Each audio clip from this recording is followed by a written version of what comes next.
അരുംകൊലയുടെ ബാക്കി.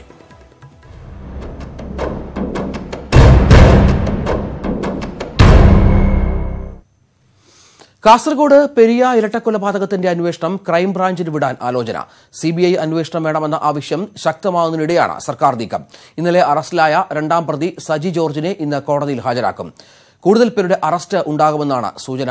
കൊല്ലപ്പെട്ട യൂത്ത് കോൺഗ്രസ് പ്രവർത്തകരുടെ വീട് VM സുധീരൻ ഇന്ന് സന്ദർശിക്കും.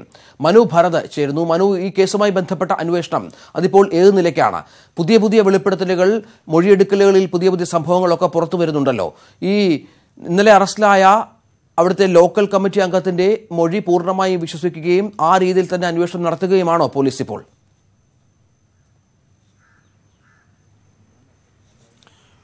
രഞ്ജിത്ത്, തുടക്കത്തിൽ അത്തരത്തിൽ തന്നെ പോകാനേ പോലീസിന് ഇപ്പോൾ നിർവാഹമുള്ളൂ. ഇത് പ്രധാനമായും പുരുഷോത്തമൻ നൽകിയ മൊഴിയുടെ അടിസ്ഥാനത്തിലുള്ള അന്വേഷണം തന്നെയാണ് പോലീസ് നടത്തുന്നത്. കൂടുതൽ പുരുഷോത്തമൻ്റെ സുഹൃത്തുക്കൾക്കും ഈ കുറ്റകൃത്യത്തിൽ പങ്കുണ്ട് എന്നാണ് അത് നൽകിയ മൊഴിയിൽ അപ്രകാരമാണുള്ളത്. അതിൻ്റെ അടിസ്ഥാനത്തിലാണ് മറ്റ് ആളുകളെയും പോലീസ് കസ്റ്റഡിയിൽ എടുത്തിരിക്കുന്നത്.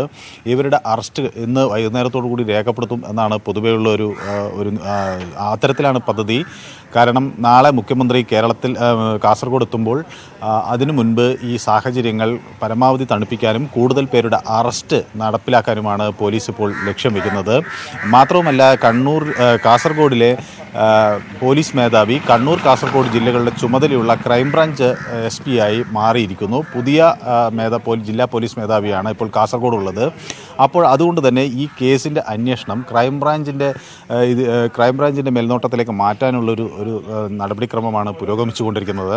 അത്തരത്തിൽ വരുമ്പോൾ ശ്രീനിവാസൻ തന്നെ വീണ്ടും ഈ അന്വേഷണത്തിൻ്റെ ചുമതലയുടെ മേൽനോട്ടം വഹിക്കാനാവും. ക്രൈം ഡിറ്റാച്ച്മെൻറ്റ് DYSP ഉൾപ്പെടെയുള്ള സംഘം നേതൃത്വം നൽകുന്ന പ്രത്യേക അന്വേഷണ സംഘമാണ് ഈ കേസ് അന്വേഷിക്കുന്നത്. അപ്പോൾ ക്രൈംബ്രാഞ്ച് SPക്ക് എന്ന നിലയിൽ ഇന്നലെ വരെ ഉണ്ടായിരുന്ന ജില്ലാ പോലീസ് മേധാവിയായിരുന്ന ശ്രീനിവാസിന് ഇതിൻ്റെ മേൽനോട്ടം വഹിക്കാൻ കഴിയും. ഈ തരത്തിലാണ് കാര്യങ്ങൾ നീങ്ങുന്നത്. ഏതായാലും ഇന്ന് കൂടുതൽ അറസ്റ്റുകൾ ഉണ്ടാകും എന്നാണ് കരുതുന്നത്. കൂടുതൽ ചോദ്യം ചെയ്യലുകളും തെളിവെടുപ്പുകളും ഇതിൻ്റെ ഭാഗമായി നടത്തും. ഇന്നലെ രാത്രി അറസ്റ്റിലായ വാഹന ഡ്രൈവറെ അല്ലെങ്കിൽ വാഹന ഉടമയെ സജിയെ ഇന്ന് കോടതിയിൽ ഹാജരാക്കും. അതിനു മുമ്പ് സജിയുമായും ബന്ധപ്പെട്ടുള്ള തെളിവെടുപ്പും നടത്തുമെന്നാണ് പോലീസ് വൃത്തങ്ങൾ അറിയിക്കുന്നത്. മനു ഭരതാണ് വിവരങ്ങൾ നൽകിയത്.